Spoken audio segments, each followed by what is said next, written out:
Parlamentares da oposição articulam mudanças no auxílio reclusão, aquele benefício que é pago à família de presos de baixa renda. De acordo com o autor do projeto, o senador Plínio Valério, do PSDB, o objetivo da proposta é atender a um anseio da maioria da população.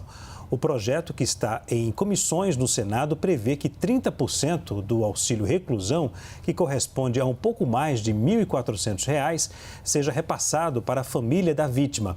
De acordo com o projeto, quando houver mais de uma vítima do crime cometido, o percentual do auxílio será dividido em partes iguais entre elas. Em caso de falecimento da vítima após o crime, o valor será direcionado aos herdeiros. A legislação atual estabelece que o auxílio reclusão seja pago aos dependentes do trabalhador de baixa renda, enquanto ele estiver preso em regime fechado e não receber remuneração da empresa para a qual trabalha. Caio, parte do auxílio reclusão deve ser destinada à vítima? Olha, eu acredito que essa proposta legislativa ela é positiva, mas tímida.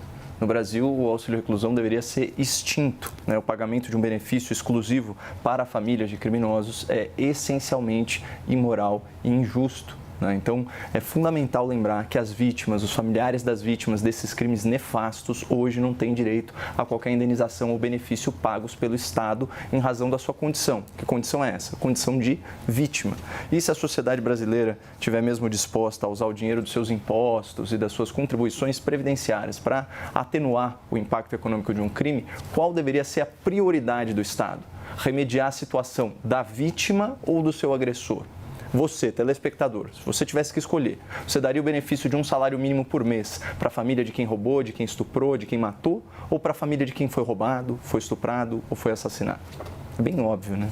Hoje, no Brasil, a legislação prevê benefícios somente para a família de quem comete o crime e, irresponsavelmente, ignora a família de quem sofre o crime, incluindo aí, todos os anos, centenas de milhares de crianças, de mulheres e idosos vulneráveis que têm a sua vida econômica destruída por homicídios, por latrocínios, por agressões, por assaltos, por furtos, estelionatos e toda a sorte de maldade que é praticada por esses tipos. Então, acho que é mais fácil a gente visualizar essa desigualdade de tratamento e o privilégio dos criminosos usando um exemplo prático. Vamos imaginar a situação de uma mãe solteira de baixa renda, num relacionamento abusivo, violento. Ela é agredida pelo seu companheiro e sofre uma tentativa de feminicídio. Pois bem, se milagrosamente esse crime for solucionado, processado, resultar em cadeia, quem vai ter direito ao benefício hoje? A vítima, que ficou meses fora do mercado de trabalho, se recuperando dos ferimentos? Os filhos menores da vítima, que tiveram que sair da escola para se sustentar? Claro que não. Os nossos políticos não ligam para as vítimas. Os nossos políticos optaram por beneficiar apenas a família dos agressores, dos assaltantes, dos latrocidas, dos estupradores, dos homicidas. E esse é um detalhe muito importante. Os beneficiários são principalmente os familiares de criminosos muito perigosos, muito violentos. E por que a gente pode falar isso com convicção? Porque atualmente o auxílio reclusão é um benefício restrito a presos em regime fechado. E menos de 3% de todos os tipos penais previstos na legislação brasileira têm penas que se iniciam obrigatoriamente em regime fechado. São aqueles crimes com pena mínima superior a 8 anos. Ou seja, o sistema previdenciário brasileiro privilegia o interesse dos seus segurados criminosos mais violentos em detrimento das suas vítimas pobres e inocentes. Então, como a gente pode afirmar que esse sistema não é imoral, injusto ou perverso? A boa notícia, é que no governo anterior, na legislatura anterior, na verdade, foram adotados critérios bem mais rigorosos para o pagamento desse benefício. Isso por meio de uma medida provisória depois convertida em lei. Antes, bastava que o criminoso de baixa renda tivesse feito uma única contribuição para o INSS para sua família fazer jus ao benefício. E esse é o pagamento mensal de um salário mínimo, rolando durante todo o período em que o preso estivesse em regime fechado ou semiaberto. E aí, com essa nova lei, o acúmulo de benefícios ficou proibido. A baixa renda do preso ela é determinada agora pela média dos últimos 12 salários. O benefício só vale para presos do regime fechado e o mais importante, o criminoso precisa ter contribuído pelo menos 2 anos com o INSS.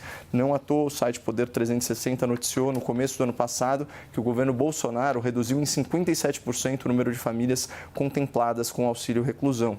Foi um primeiro passo importante, mas enquanto as vítimas e as suas famílias não gozarem de compensação estatal igual ou superior ao dos criminosos, o auxílio reclusão permanecerá sendo um benefício imoral e injusto, reflexo do absoluto descolamento entre a lei vigente e o real interesse público. Alessandro, você concorda com essa proposta?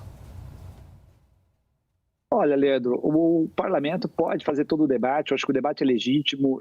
Nós estamos num momento difícil no país porque essa questão da criminalidade, o crime organizado, todo um debate sobre a violência hoje com as mídias, etc., está criando uma emotividade com relação à criminalidade. Eu acho que quando o Caio fala da questão dos homicídios, etc., isso puxa a emotividade. Então, eu costumo dizer que isso vai se vincular muito àquilo que muita gente chama de uma espécie de populismo penal. Por quê? Porque eu começo a tocar no âmago das pessoas. É óbvio que as pessoas no Brasil se revoltam com isso, porque, olha, matou uma pessoa. O Caio usou aqui o exemplo da mulher que sofre uma violência, etc. Isso, logicamente, deixa a gente muito indignado. Mas, quando a gente vai discutir questões penais, eu acho que vale a pena também a gente parar um pouco e olhar os dados, as informações, verificar o que tem sido discutido com relação às políticas públicas. E quando nós falamos do auxílio reclusão, eu acho que tem muito, vamos dizer aí, fetiche em cima desse auxílio reclusão. Tem muito debate que eu acho que não corresponde à realidade.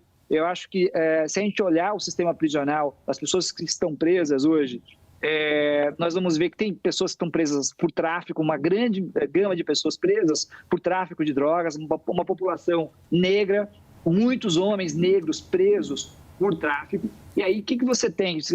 Quem conhece minimamente as periferias do país e conhece as escolas públicas, você vai encontrar lá muitos filhos e filhas dessas pessoas que estão presas e que realmente não têm condições econômicas de sobrevivência. Ou seja, sem um pai e, às vezes, entrando num ciclo de violência sem fim. Ou seja, eu já tive a oportunidade de ver situações nas quais o pai é preso, fica um tempo preso, a mãe entra no tráfico por um tempo para tentar sustentar a família, porque eles ficam sem recurso nenhum, ela é presa e ele sai, ou seja, eles ficam revezando no sistema prisional, gerando um impacto na infância dessas crianças. Porque significa, basicamente, que essas crianças elas vão ter... eu estou falando aqui numa situação onde estes dependentes é que a legislação tenta proteger de alguma forma. E a gente tem que debater o que a gente quer exatamente da sociedade. Ou seja, se eu tenho uma situação dessa, o que eu vou fazer? Quais são os sistemas social de proteção? Ninguém aqui está dizendo que as vítimas não existem vítimas. E nós temos que tomar cuidado, mais uma vez aqui. Existem crimes que a vítima é a sociedade, tráfico de drogas, outros crimes onde a pessoa está presa. Não dá para usar como parâmetro de criminalidade o crime mais violento de todos. Até porque esse não é o crime que ocupa hoje o encarceramento em massa dentro dos presídios. Temos que tomar cuidado. Ou seja, é legal, né, é interessante falar da questão do crime violento, etc., para emotivar as pessoas, aliás, para trazer a emotividade das pessoas, mas do ponto de vista concreto, eu estou falando aqui com muita honestidade, até porque eu mesmo precisaria de dados para tentar trazer, botar na mesa, bom, é isso. Agora, o Legislativo tem toda a legitimidade de propor mudanças, de não querer. Agora, indico uma coisa importante aqui no projeto. Né? O projeto, ele tenta dar uma volta, né? Porque, vejam, não é um projeto que elimina, né, o auxílio. Pelo contrário, ele tenta repartir esse auxílio. E é um benefício assistencial. E aí a pergunta que fica é o seguinte: no caso da família, esse benefício tem que ser para sempre, como regra geral, já que essa é a proposta que está sendo realizada. Enquanto que para o preso, é enquanto ele está preso. Então tem alguma coisa aí na matemática financeira, que talvez, ou econômica, melhor dizendo, que talvez não vai fechar. E aí eu acho que eles vão ter algum problema para aprovar este projeto do jeito que está. Porque, no fundo, eles estão tentando resolver um problema que é como é que você traz benefícios específicos para vítimas de crimes violentos, a gente pode falar dessa forma, porque não é todo mundo que pratica crime violento na sociedade, e sem gerar gastos públicos. Aí é um casamento entre pensamento neoliberal com conservadorismo, que eu acho que não vai dar certo. Caio, você concorda com o autor do projeto? O Estado beneficia mais a família do infrator e não a da vítima? Não, isso não é questão nem de populismo, nem de emotividade.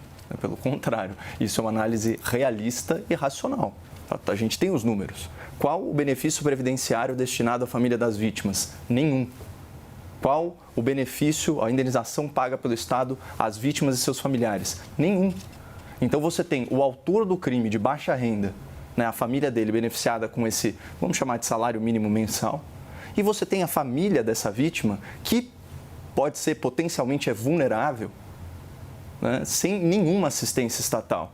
Então, isso não se trata de apelar ao emocional das pessoas, não, é um argumento técnico. Você, telespectador, né, nós estamos num ambiente de recursos escassos. Né, a gente está falando aí de cerca de 20 mil, 25 mil apenados recebendo um salário, cujas famílias recebem um salário mínimo. Né, é só fazer a conta, não é um valor exorbitante. Para onde esse dinheiro deveria estar sendo destinado? É um recurso escasso, o orçamento ele é limitadíssimo. Então, para quem que a gente vai ajudar? A gente vai ajudar as vítimas de baixa renda, as famílias das vítimas de baixa renda, como no exemplo que eu dei, né, que não é nenhum absurdo, é uma coisa comum no Brasil, né, mulheres que são repetidamente agredidas, a gente tem aí os números da Lei Maria da Penha mostrando isso, e esses relacionamentos abusivos, eles desembocam aí, não é uma exceção, né, como fez parecer o doutor Alessandro, não, a gente está falando de dezenas de milhares de casos e tentativas de feminicídio. Quem que a gente quer ajudar? A família vulnerável da vítima ou a família vulnerável do agressor? Porque os recursos são limitados. Né? Até essa repartição de 70 a 30 é uma absoluta distorção. Você, obviamente, tem que focar na família da vítima. Mas senão, como eu disse, fica aí uma medida não só imoral, mas absolutamente injusta e perversa. Alessandro, concorda com o Caio? 1 minuto. Olha, eu acho que tem que ter uns cálculos aqui realizados, que é, por exemplo, eu acho que esses valores são irrisórios hoje. 2, a gente tem que verificar exatamente quem são essas pessoas que estão recebendo esses valores, em razão de que crimes, já que a gente quer trazer aqui a ideia de que, olha, esses caras são todos assassinos, etc. Bom, eu acredito que não são. Tá? Conhecendo minimamente os dados do sistema prisional, que muita gente presa, particularmente por tráfico, população muito, muito pobre, não tem esse crime violento, não é a maior parte, é uma fração disso. E aí, então, a gente tem que olhar, para construir uma política pública e um projeto de lei, a gente tem que olhar para estes dados, particularmente. Então, eu chamaria mais essa racionalidade. Veja, e eu quero deixar muito claro aqui, Leandro, que não significa exatamente que eu sou a favor, etc. Eu só quero dizer que, para a construção de uma política pública, eu tenho que usar de racionalidade. Eu posso querer separar, falar, olha, crimes violentos não entra. Isso não libera também o Estado com relação à responsabilidade com a juventude, com os dependentes daquele preso. Ok. Senhores, obrigado pelo debate de hoje.